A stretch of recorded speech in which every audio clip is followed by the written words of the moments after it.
We just continue in consideration of the pathway of the glory.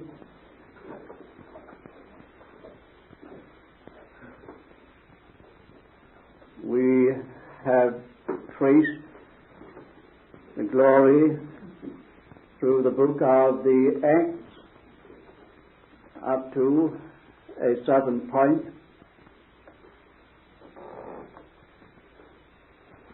More especially in the life of the Apostle Paul,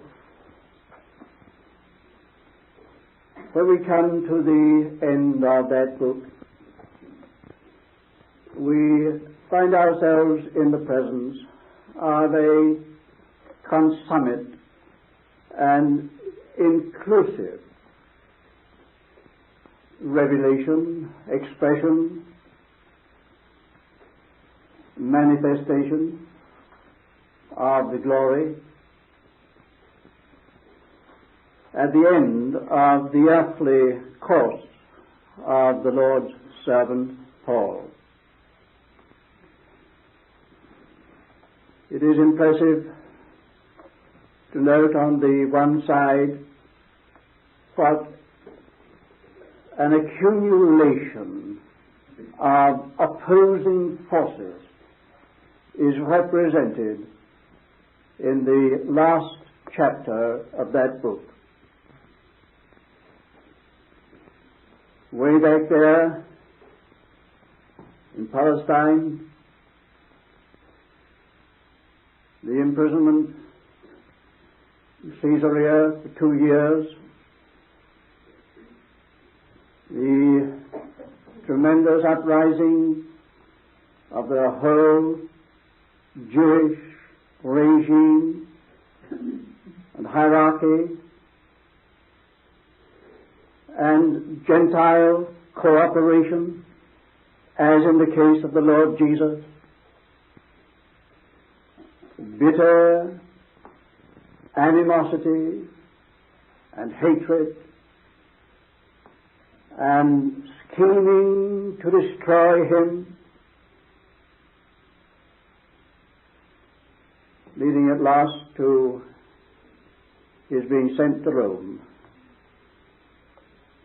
for the final judgment and putting into effect of all that uniting of earth and hell to have this man and what he represented done away, finished. In the midst of it, when everything seemed so threatening, particularly threatening to the one ambition of his life, to preach the word in the great imperial center of the world, Rome.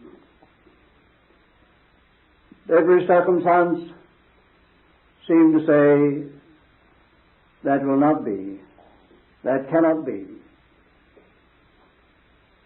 You never will realize that life desire. The Lord just stood by him and said, fear not, Paul, as thou hast testified of me in Jerusalem, so must thou bear witness in Rome. And through it all, the storms naturally and the storms spiritually, little word is, and so we came to Rome. But in Rome, a prisoner. All the adverse forces, spiritual, satanic, and human, determined to bring that ministry to an end by bringing that man to an end.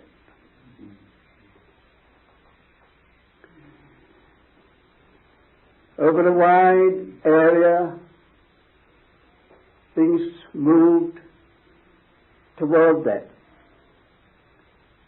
in churches in Asia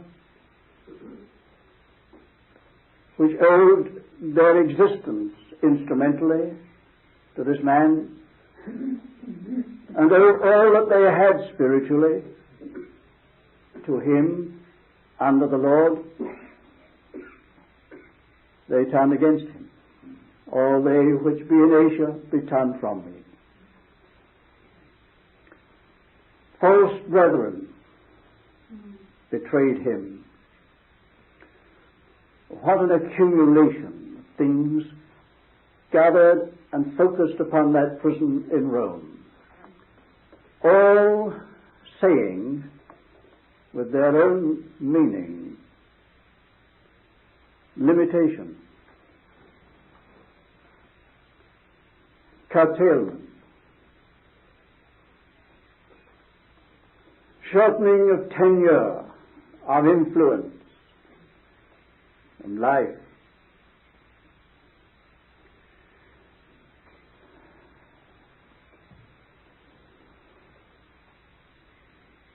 That's the natural satanic situation, very imperfectly described and set out. On the human side, looked at just purely as a natural situation. Everything in that prison and those chains seems to say what the enemy meant and what men meant. This is an end. And this is a curtailment in every way.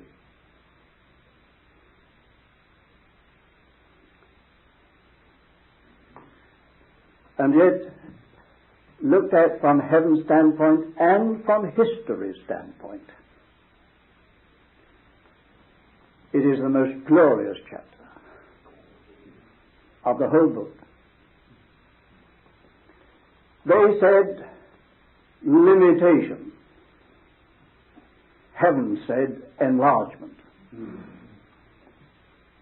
They said narrowing down, curtailment. Heaven said expansion. They said death and an end. Heaven said a new beginning. Not only of the man in heaven, but of his ministry. For it was out of that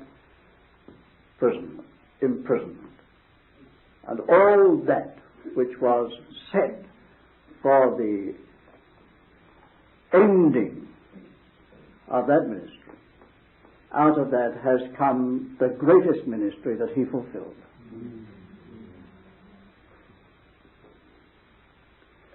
These letters from that prison embrace a fullness of divine revelation that can be found nowhere else. An enrichment for the church beyond our telling. An expansion of ministry far, far beyond the whole range of his missionary journeys, personally. Today, in every country of this world, Paul is known. Perhaps not in every spot in every country, but in every country. From far east to far west, far north to far south, that man is known. And his ministry has gone. And today, through all the battle and the controversy over what is called Paulinism, the theological world, through all the battle of the years, Paul is on top, you know. They just cannot cope with this man. They cannot silence him. They cannot account for him. You probably will not know a great deal of that battle. Those of us who have read and studied through many years this conflict of ideologies and philosophies, theologies, focusing upon this man Paul, know how at one point the whole thing became just this issue. Away from Paul, back to Christ. Back to Christ. Or back to Jesus, they put it. Away from Paul. Paul has betrayed Christianity. This sort of thing.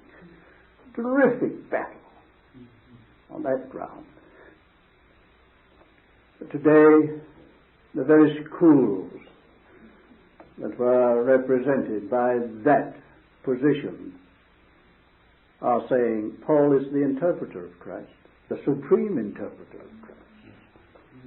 That is, that just by the way, has thrown into the whole situation. See, this man's life started in a blaze of glory. Glory descended and struck him.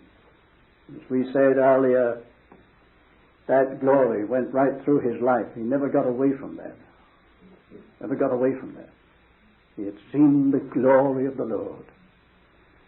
And although the end of his earthly course seemed naturally to be so inglorious, so much speaking for an apparent triumph of the forces which were against, 2,000 years had not quenched that glory. He shines with it today. We little minute fragment of a very great worldwide whole are here at this time glorying in the glory which has come through that man. So I say that the last chapter of the book of the Acts is just the consummate and inclusive setting forth of the whole book, showing the pathway of the glory. And just on that, I want to close this time. What is the pathway of the glory? It has two sides. The one side is the reduction of the natural human element. It demands that. It will always work that way. The reduction, the nullifying, the weakening, the emptying, the undoing of the natural human element, man.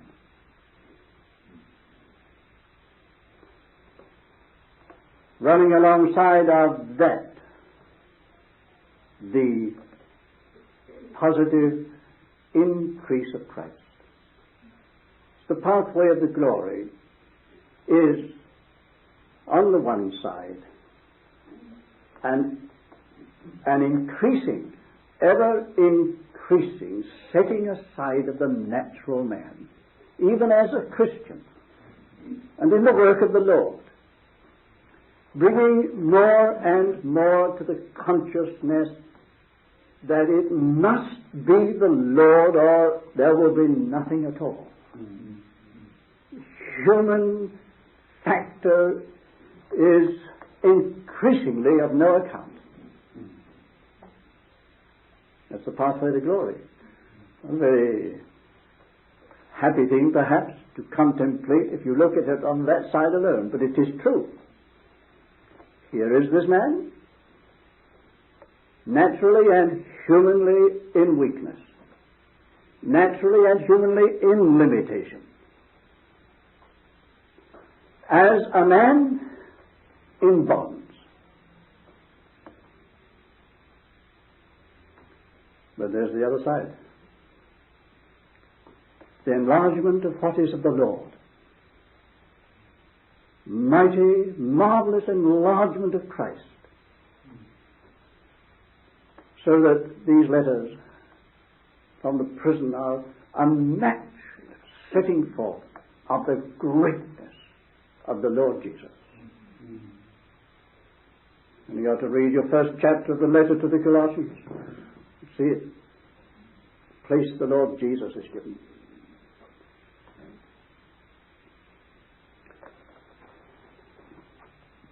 Now you can see this, and it's as well that we do take at least a glance at it, by the opposite.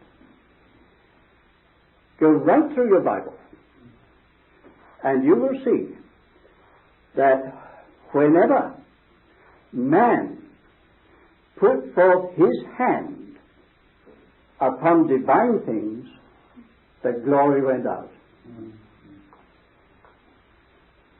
That is the word written over Eden, isn't it?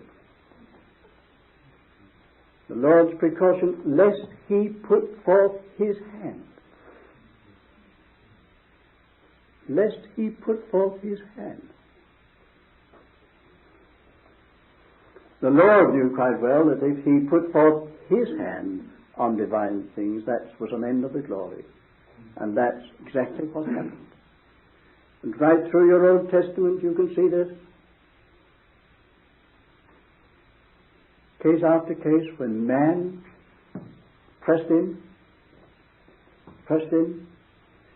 and put his hand upon divine things, the glory went out.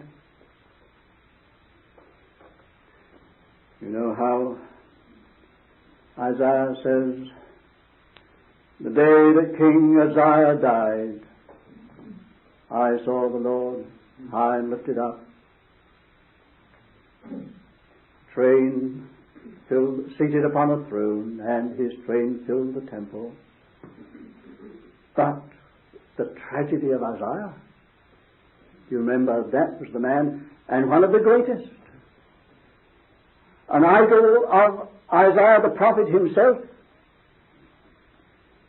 who reached great dimensions of power and influence and earthly glory, and then presumed upon it and forced his way in to the temple, to the sanctuary, to the altar.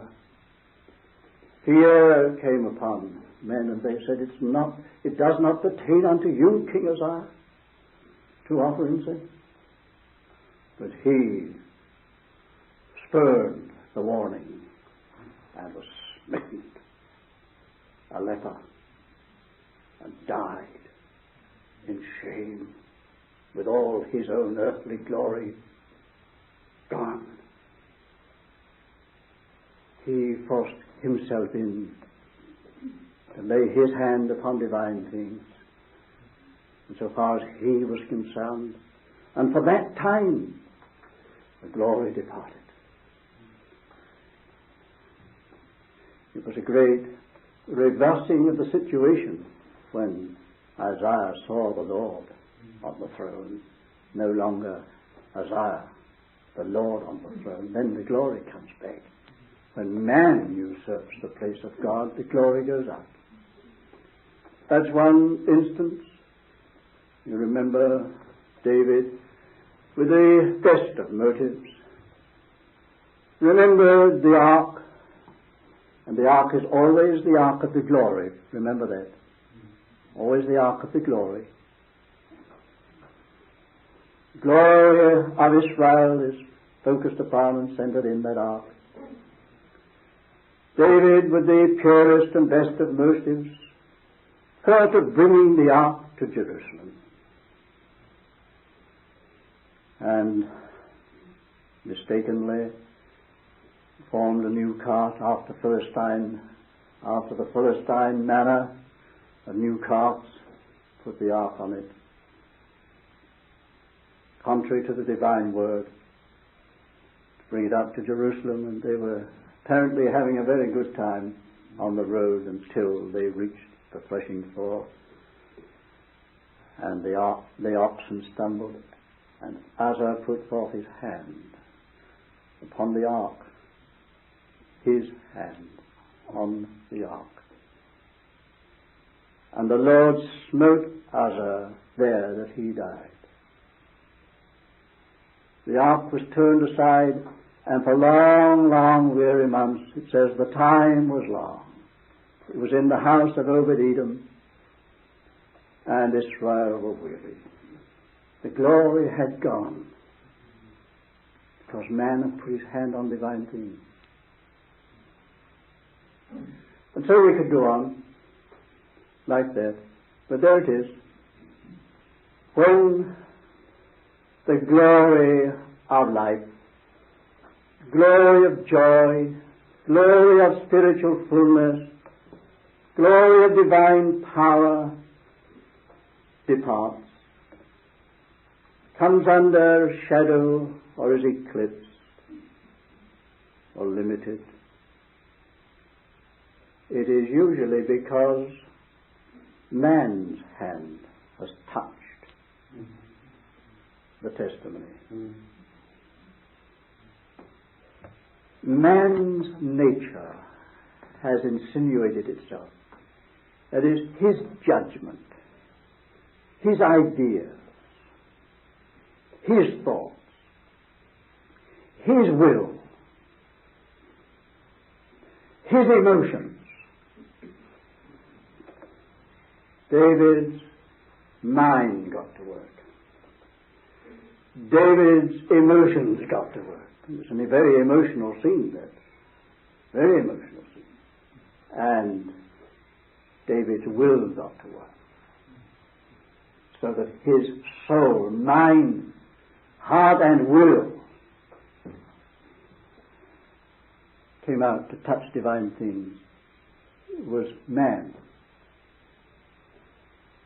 And whenever it's like that, if our judgments and our emotions and our decisions lay hold of the things of God, we will be left without the glory. Glory will depart, or the glory will be under eclipse, or the glory will be limited. It's a long story, lest he put forth his hand. Well, that's dark side, but it's as well, I say, that we take a glance at that, because that is so largely the trouble today.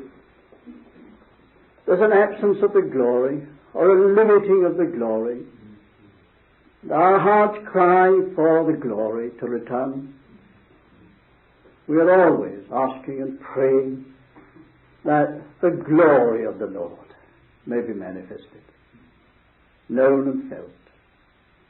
We've got to get out of the way before that can be. Give the Lord all the place to be all the Lord. So on the one side there is the limiting of human abilities and powers, of mind and will, ability.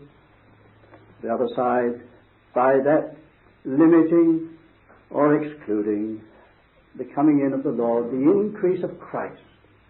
That Christ is our wisdom. Christ is our strength.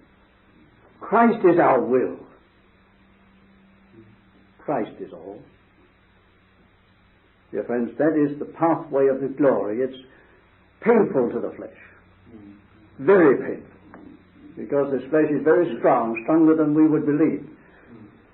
It's there.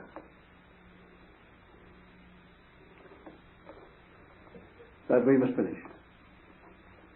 And finish on perhaps a happier note. A much happier note. While we must understand what the glory demands, and see the way of the glory, we do want to have at the end a final look at the ultimate glory. So that we remember Peter's word, and the chief shepherd shall appear. You shall receive a crown of glory. A crown of glory. That's the end. It's a symbolic word, of course, crown of glory.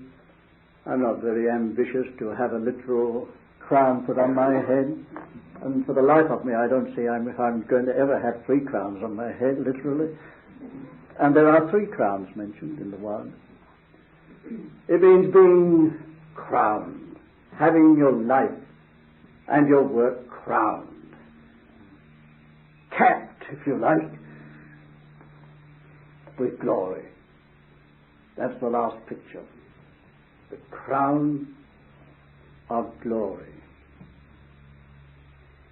What is it? Well, I've mentioned there are 3 crowns, and you know them well, probably. There is the crown of righteousness.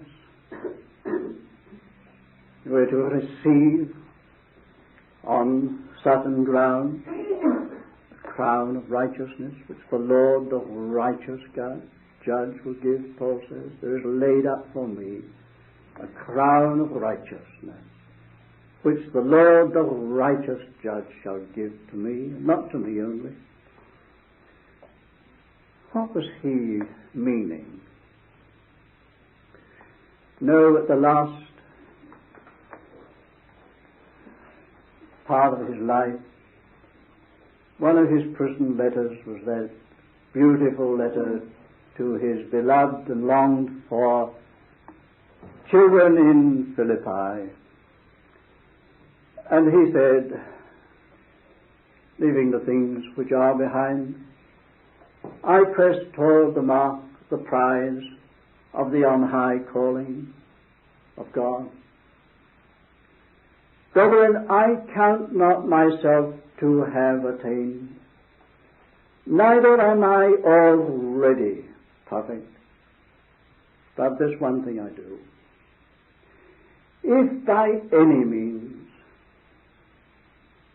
I may be found in him, not having a righteousness of mine own, but the righteousness which is of God through faith. The last longing cry of the apostle was that the righteousness of God through Christ should adorn him. He should attain unto it. That is, that he should stand before the throne of the eternal dawnings without any qualms, any fears, any flinchings. Stand justified. Stand in a righteousness not his own. Perfect. Perfect in righteousness. And that is what he meant by the crown of righteousness. To stand at last before the eternal throne of infinite holiness, clothed with divine righteousness, with all his own unrighteousness and imperfection gone forever, robed in righteousness. That he called the crowning thing for his life, the fullest realization of his ambition. I may stand perfect, lacking nothing. I'm not already perfect. I'm not already attained. But if only I can attain to being found in him, not having a righteousness of my own, but his righteousness. Glorious end. That's a crown to covet. That's a crown to suffer for, to live for, to be abandoned for. Crown indeed of glory that, for Dear friends, you and I are in agreement on this, that if there's one thing we long for, it is the full and final escape from our own sinfulness.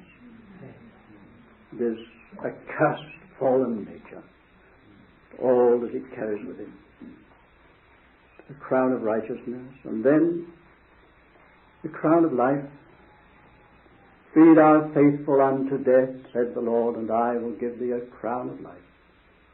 Crown of life. What is that? Faithful unto death. To be answered with a crown of life. All right, it's perfectly clear, isn't it? The crown of life means that death has no power, is robbed of its power. Death as a power is destroyed, and life, divine life, resurrection life, is mightier than all the power of death. Stand in the power of his resurrection in that same letter, in the same part of that letter, as we have quoted in the Philippian letter. Paul utters those words so familiar to us, that I may know him and the power of his resurrection. Cry at the end of his life, the power of his resurrection. That is the ultimate and final nullifying of death in all its forms and in its whole power, standing in the good of a life which can never, never be touched by death again. Move over to John and the Revelation. There shall be no more death. Crown of life. And then the third crown is the one we are speaking about, the crown of glory. You know what we've said about glory. Glory is the expression of the full satisfaction of God's nature. Can that ever be for me, for you, that crown? The full satisfaction of God's own nature? That is what he has called us to, redeemed us for, is working in us unto, and will work to the end for this crown of glory. And although perhaps at the end of our longest life we shall not have reached the place where we do at that point utterly, fully and finally satisfy the nature of God, for in our last moments and our last breath there will still be a lot of imperfection about us. But remember, when he takes the responsibility of ending the process, he makes up all that would have been if he hadn't done so. That is, in a moment, the twinkling of an eye, we shall be changed. All that we lacked then will be added. All that would have been if we had lived on and on and on under his grace, under his power working, will be put to our account. I shall be satisfied when I awake in thy likeness. I go to sleep not altogether in thy likeness, but I awake in thy likeness. It's just that, the mighty thing that God is going to add to those who are faithful. Faithful to the end. Not perfect, but in the way of being changed into the same glory.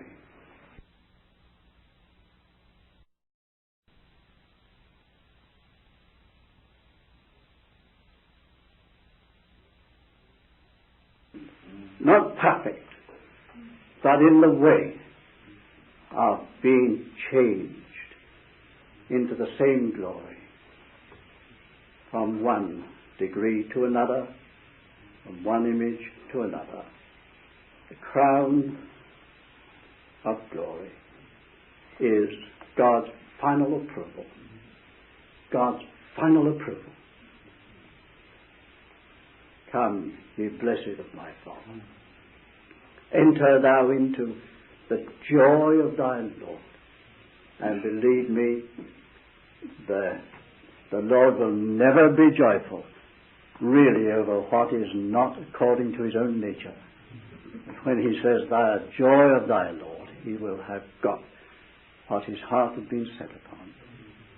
And the crown of glory, God's full and complete approval, satisfaction.